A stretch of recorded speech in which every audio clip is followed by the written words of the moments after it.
welcome to my little talk about bizarre and unusual uses of DNS, which I've subtitled Rule 53. If you can think of it, someone's done it in the DNS. My name's Peter Lowe, and I am the DNS abuse ambassador at FIRST, which is the Forum of Incident Responders and Security Teams. We have a DNS abuse special interest group there, which is focused on DNS abuse, and this is how this whole thing came about. I spend a lot of time thinking about DNS and malware techniques. You might also know me from an ads and tracker block list that I run at pgl.yoyo.org. Another thing you should know is that I'm terrible at slides, so apologies in advance for all these slides.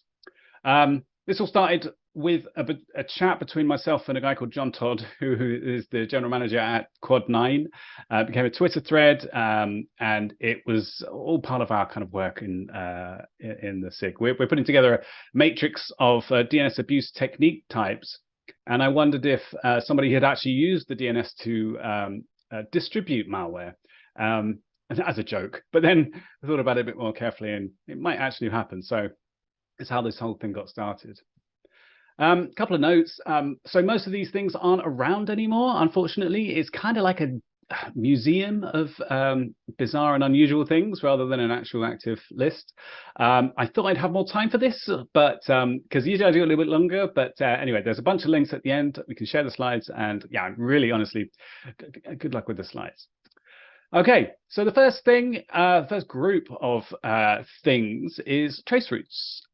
It's not perhaps 100% DNS, but it's the first thing that I saw that was using DNS to do something interesting a long, long time ago. Well, not a long, long time ago, but long enough. So this was the first one I ever saw. It's the way it works is that someone sets up a static route, and it's a predictable path that when you trace route somewhere, you always go through that set of IP addresses, then set up the reverse for those IP addresses to be specific host names, which then read out things. And this is from Ryan Verber at beagle.net. He released this. I don't know if you would call this being released, but February 11th, 2013. It went down because of a DDoS, and then IPv6 versions came up, but it's gone now. So gone but not forgotten. This is an interesting one, a similar thing. This is using IPv6. It's at bp0.nl. Apparently, if you increase the number of hops, you will see more of the hand. So if anybody wants to try that, I think this one still works. So I don't have IPv6 shamefully set up. I don't have it set up at home yet, but I've got excuses for that. So if you want,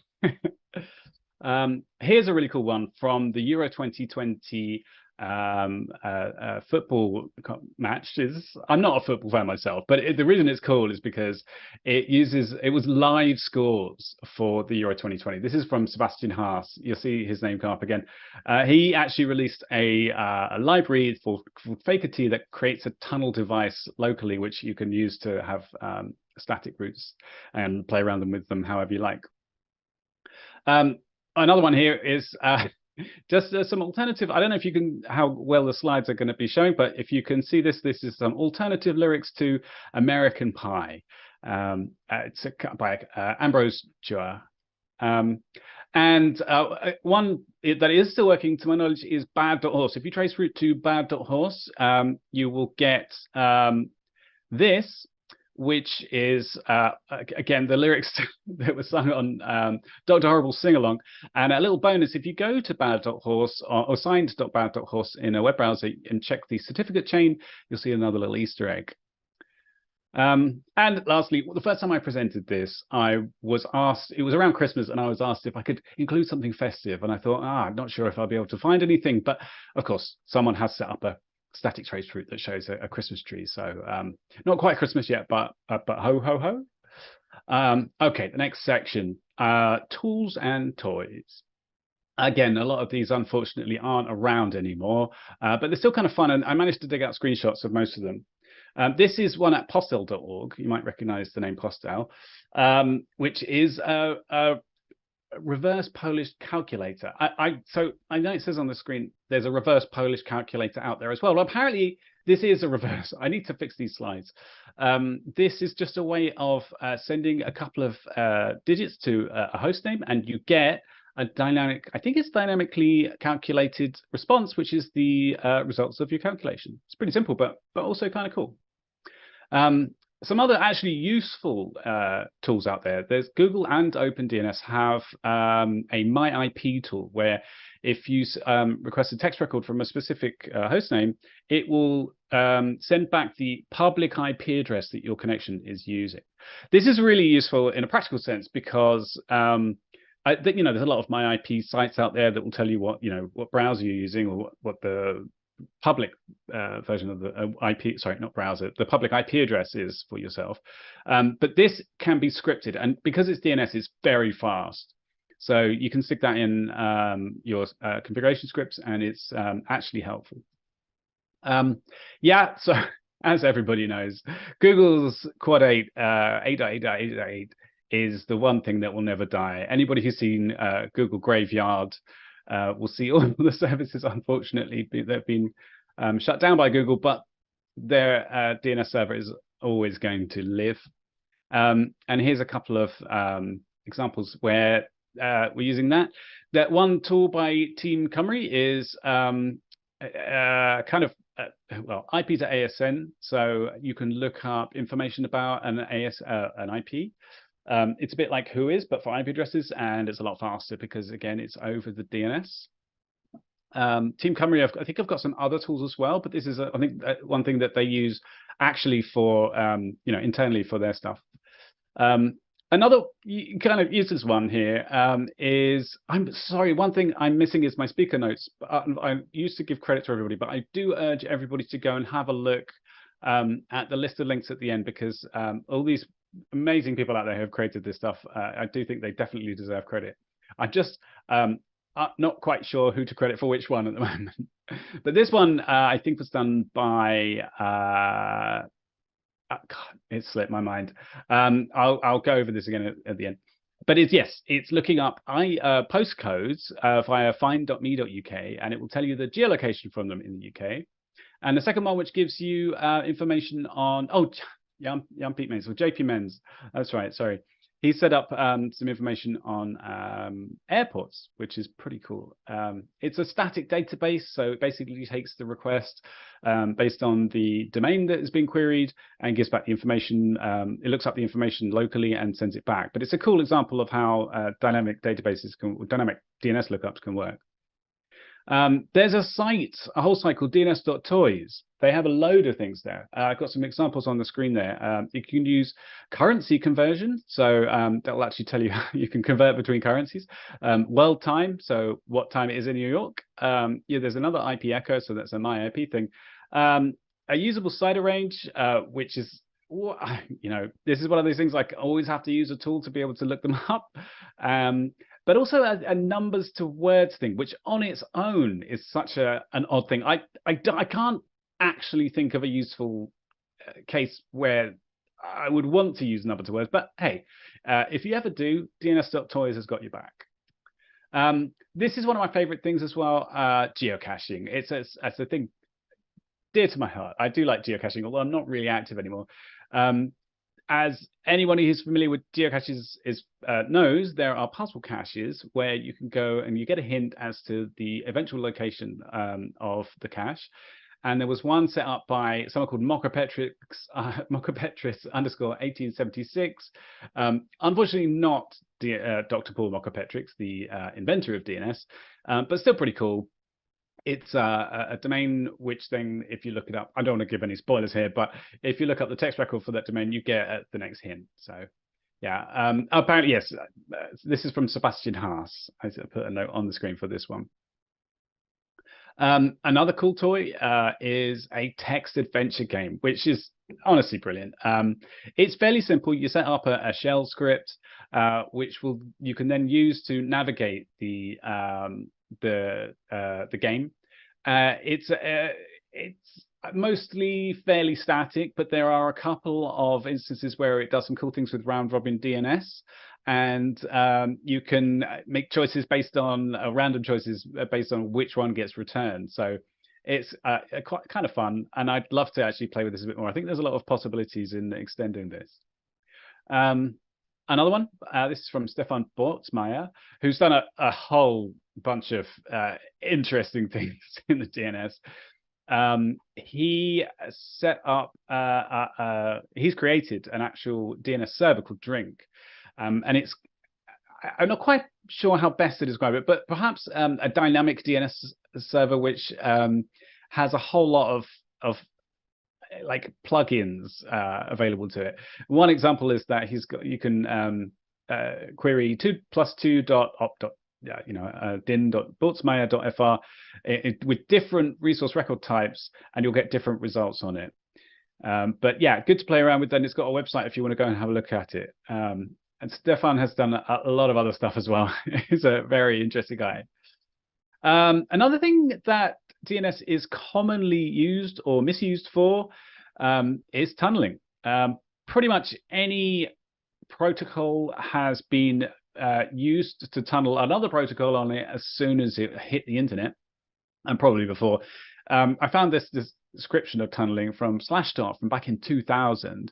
The DNS tunneling works by abusing DNS records to traffic data in and out of a network. So basically, it's sending traffic over text records or senior records or anything you like, really. There's a lot of different ways to do it. So there's a URL here that's got some more information about it.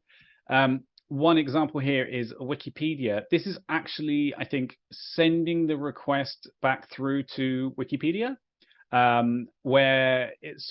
you query a text record, and I don't think this works anymore, unfortunately, but it might be possible that someone's resurrected it. So you send a request, it sends it back through to Wikipedia, and then you get the result as a text record. There was a pretty cool example here of a blog where you can add text records to publish a post.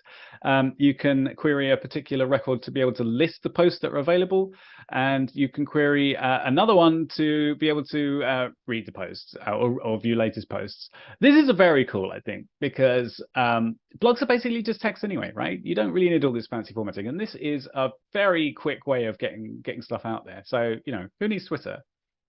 Yep, this is into proper tunneling now. There's IP over DNS. So we're sort of venturing into the actually very strange uses of DNS.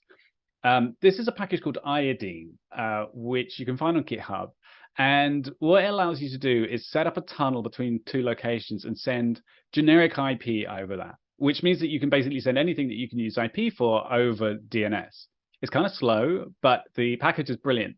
And works very well, and you don't actually need DNS servers running on either end for it to work.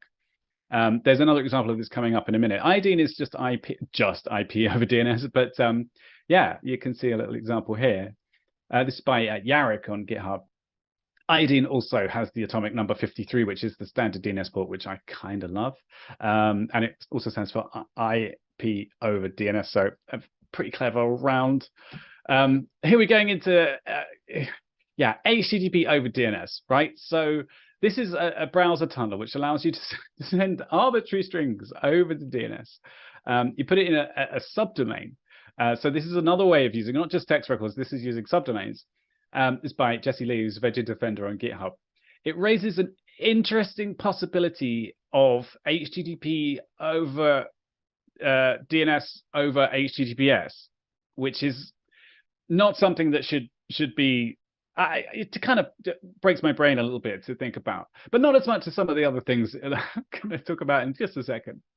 This is an actual Android app called Slow DNS, which you can install from the Google Play Store, and it works as a VPN over DNS. I have not been brave enough to install it myself because it contains ads, and I don't really want a VPN with access to all my encrypted traffic running on my personal mobile, but it's so kind of cool in concept. I think it would work in airports and things because, DNS is a commonly available protocol which isn't often filtered or blocked. So I think it's going to be genuinely useful.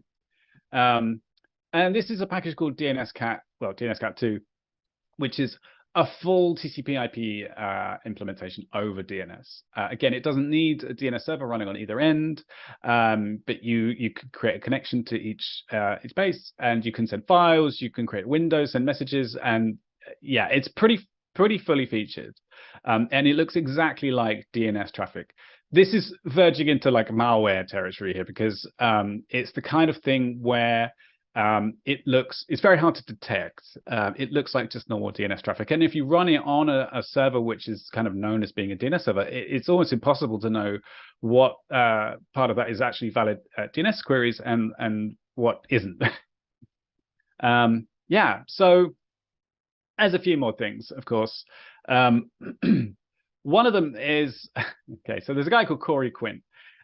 He is a relatively well-known, pretty famous, I would say, guy who was an AWS consultant. And he joked on Twitter once, I think a while ago, and it turned into more than just a joke, about using Route 53 for config management. And he kind of described, sort of tongue-in-cheek, but like it's definitely viable, about how you could use the AWS Route 53 DNS service to completely configure all your machines. So throw away Puppet or Ansible or Chef and just use DNS. And it works. It kind of works. There's another thing called BIMI, which some people might be familiar with. This is a brand indicator system where basically you're going to have DMARC installed, DMARC configured, and you set up various different host names, and they can point to icons that represent your brand. Apparently, this is working now in some big mail systems. I think like Gmail, maybe, or YouTube. YouTube, I was going to say, or Yahoo. I'm not sure. I haven't tested it myself. I don't use these webmail clients, so I'm not sure. But funny story. When I first mentioned this as a bizarre and unusual thing, use of DNS, I got in a bit of trouble because someone in the audience was, I think, responsible for BIMI. So yeah, I got questions about whether it was really bizarre, but why didn't I think that was going to be a good thing? But you know, it was unusual to me at least. Another thing that I came across is this. So this is a slightly controversial one to me. It's a contacts database. There's a company called Num Technology in the UK, and they have created an entire protocol and an SDK and NPM modules and developer docs and everything that allows you to use the DNS to be able to store and retrieve data, as it says here. They have got an example of the UK yellow pages running over the DNS. And they've got examples of how to use this. This, to me, feels a little bit, well, they're kind of running an entire company based on other people's infrastructure, because the way it works is to have, the reason it works so fast and reliably is because it's piggybacking on the DNS itself, which is servers which have been run and paid for by other people, and you're using local DNS caches to be able to run your company, essentially. And it's, I don't know, a little bit cheeky. I suppose if it gets big enough, then people, you know, are going to start blocking them. But we'll see what happens. I found this out a little while ago, and it doesn't seem to have gone anywhere. But hey, I don't know.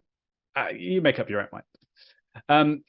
Okay, so there's a thing called DNS KV.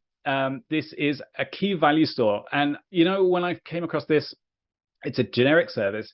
You can store your own data in there in the way that any key value store works. And again, it works off other people's DNS caches around the world. So it's incredibly fast and incredibly reliable.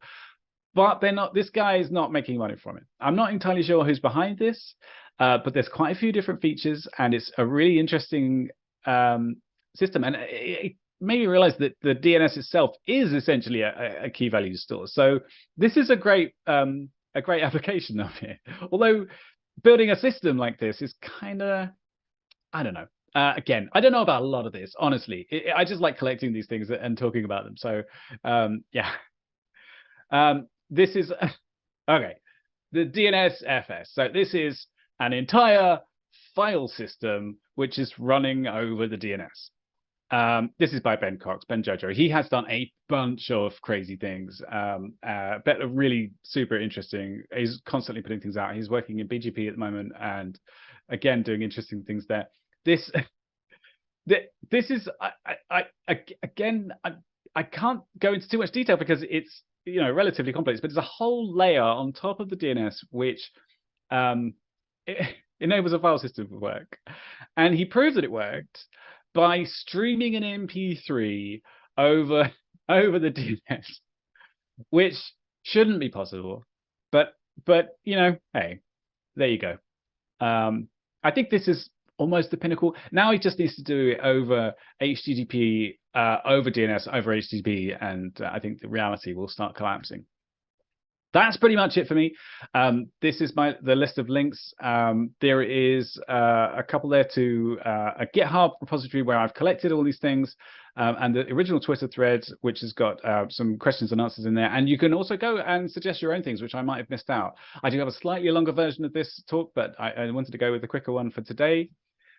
If you've got any questions, please do let me know, or if you've got any suggestions, definitely let me know, because I really always want to hear about new things here. So thanks very much for listening. I hope you found it interesting.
Bueno, estamos aquí nuevamente después de la charla increíble de Peter Lowe. La verdad que a mí me encantó. Yo cuando la vi me parece tan raro lo que logran hacer con el DNS.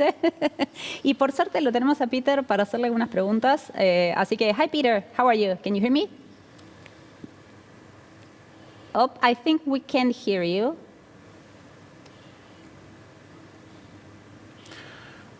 Wait, I'm sorry. There, I can hear you there. Yeah, I've been using Zoom for like 5 years, working remotely, and I still forget to unmute myself. I'm sorry. That's okay, you're not the only one, don't worry. Yeah. No worry, how are you? How's it going? I'm good, thank you, I'm good. How are you guys? How's the conference going? It's good. It's a lot, but it's good. Yeah. These things, even small ones, are a lot of work, so I can't imagine something the size of this one. It's a credit to you guys, honestly. Thank you. It's quite a big of a lot of people working behind camera. We're the ones that kind of like in front, but there's a lot of people working behind. So thank you so much for taking the time to send the chat and the talk. I think it was fantastic since I've been using internet since 1994. It's been quite a while, so yeah. I've kind of like went through the entire history, and it's amazing to see what the people can do with all of this new stuff and doing things that they shouldn't do in DNS. That's the real thing. Well, I would. I think that they absolutely should do this stuff. Honestly, I love it when people use protocols for things that weren't initially intended, especially with the DNS. It starts off as such a simple protocol, as such a kind of like it's a directory service basically, but you end up creating file systems over DNS. So it's bonkers and it's brilliant. So I love it personally. So how did it start? I mean, who was the first person that kind of like starts doing this weird thing, and why did they do it? I honestly don't know who the first person. I mean, every protocol, as soon as it hits the internet, is almost immediately used for something that the authors didn't intend it for. But the first thing I came across was that traceroute, the Star Wars one that I remember, and I thought it was great. And didn't really think too much about it. But then I think I mentioned in the presentation that I'm in this DNS abuse special interest group for the FIRST. And we were just joking about distributing malware via DNS, and that it maybe nobody's done that, but then of course maybe someone has done it. They've definitely used it for malicious purposes. There's a lot of different techniques that people have done, like DNS tunneling especially, and beaconing and C2 communication and things like that. But yeah, so then I just started collecting all these little examples. I wish that more of them were still online. And maybe one day I will actually make that DNS museum that I threatened. But yeah, it's such. I think if anybody has any other examples, please do let me know. I'm PGL on Twitter or pgl@yoyo.org. My email's somewhere around. Yeah, I'd love to see any more examples if anyone has any out there. When I was watching the talk, I kept seeing like the little drawings and everything, and it kind of like remind me of the BBS, like the old BBS systems. And it's kind of like maybe those people, the ones that work on the ASCII art and all of that, are the ones that are building all of this weird stuff, at least the drawings. Yeah, absolutely. I think that's for sure the kind of people that are doing these kind of things.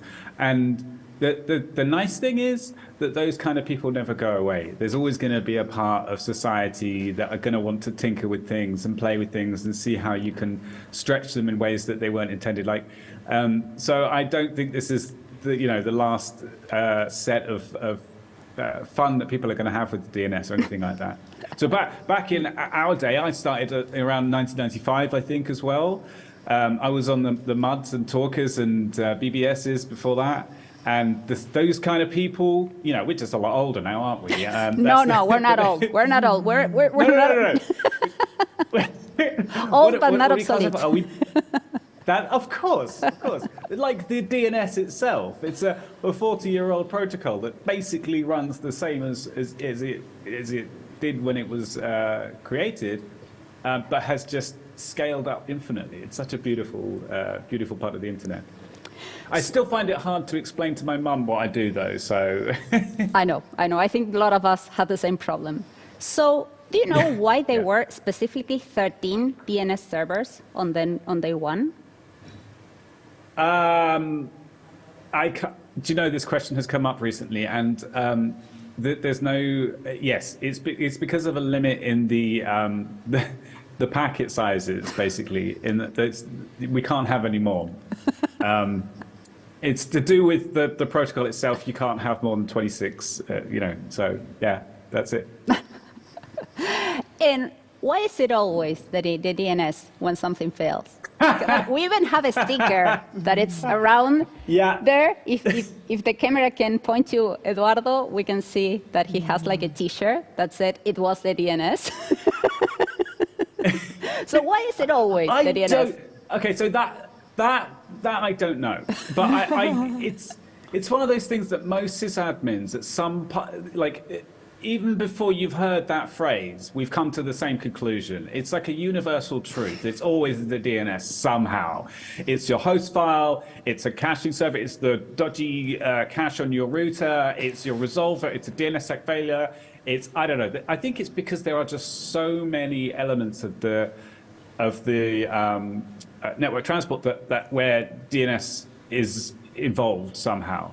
It's everywhere, and it's another thing that just fascinates me about DNS so much is that it is so fast and it just works all the time.